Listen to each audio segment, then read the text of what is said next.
Smart University was founded by myself and a group of women here in East Harlem in 1998. When I was first diagnosed, I didn't know anything about HIV and AIDS, and it was to get treatment education information. And I'm the co-founder of Smart Youth. Smart Youth is a youth leadership program connected to all the other SMART programming. It's for ages 13 to 24, 26-ish. And we focus on sexual health education, HIV education, cooking and nutrition classes, and other advocacy components.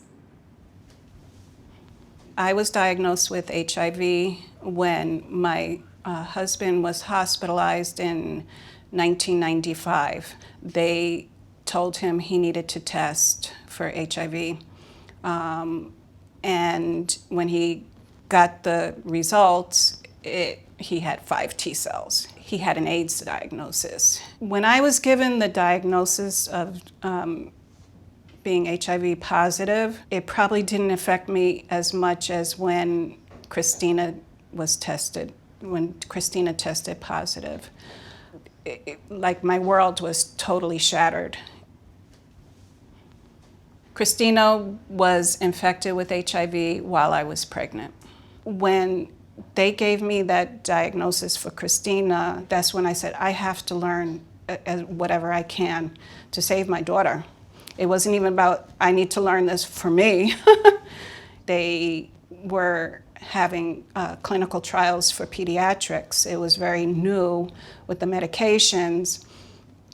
And, I said, whatever is going to save my daughter's life. I would go to a public hospital because I didn't want my insurance. I was working. I didn't want my insurance company to know that I had this diagnosis.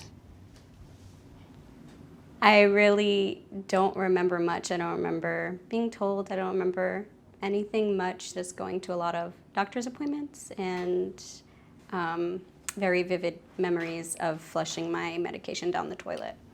Yeah, she would go in the bathroom. I didn't know that that's what she was doing. And how it kind of evolved into her knowing was actually I had a conversation with her sister who was older, because she would see her coming back from doctor's appointments. And I told her that Christina was HIV positive as well. I think she told Christina. Okay. You were probably still in daycare.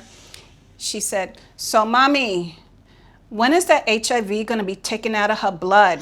Because she was on all these medications. And then you said, yeah, when is that HIV gonna be taken out? That's so cute. The turning point was being involved with other women at the PWA health group. I'm not into like going to a therapist and having a group, support group. I needed to get information. That was my control mechanism in handling this. And then once I started getting information about pediatrics, there were certain issues that came up, and I said, I can't let this go. I have to speak out about this. And I think that was like the jumping off point. Surrounded by smart people that gave me the information, gave me the tools to make decisions and know how to approach the powers that be at the time. So as part of my activism, I involved my kids. This became part of their life. I had nobody else to take care of them. So they learned at an early age about activism. We went to Washington and A lot of fun places. yeah. What every kid dreams of. My experiences in school were actually amazing, honestly. The friends that I did tell about my status, they were great. I always had a great support system and friend base, and I still do. To this day, I still haven't had a terrible experience. When it came to boys, I went to an all-girls school, so there really wasn't much interest. And then, yeah, there were people I became interested in, and then I just kind of told them from the beginning.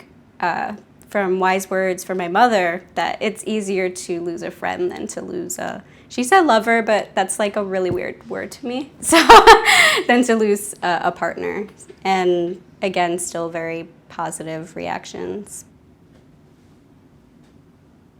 I think one of the biggest differences between my mom and I is that I know nothing else than growing up with HIV. There always had to have been some sort of disclosure continuously in all of my relationships, friendships, relationships, anything, any shape or form. So I just kind of don't know what it's like to not have to just give a really big part of yourself right from the beginning.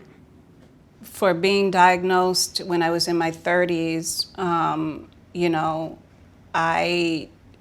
it kind of made me feel like my sexuality was kind of taken away from me. The HIV diagnosis kind of like made me die inside a little bit. Maybe just one person I disclosed to before, and we didn't even do anything, and it wasn't a positive outcome. And I just kind of said, you know what, my kids are my world. I'm gonna focus on them. I feel I'm happy. I do feel that we both still do kind of like keep to ourselves. Relationships are complicated already, so then I kind of did put it in my head. I was just like, is it easier just like not to date, just like not to feel things and not to continuously have to give yourself to someone? But then what I realized is that it's a lot happier when you do have someone that cares about you and you care about them. So, but I am tired of telling people all the time. Yeah, I mean, I've just prioritized things in my life, and you know, you get older and sometimes you get wiser, maybe.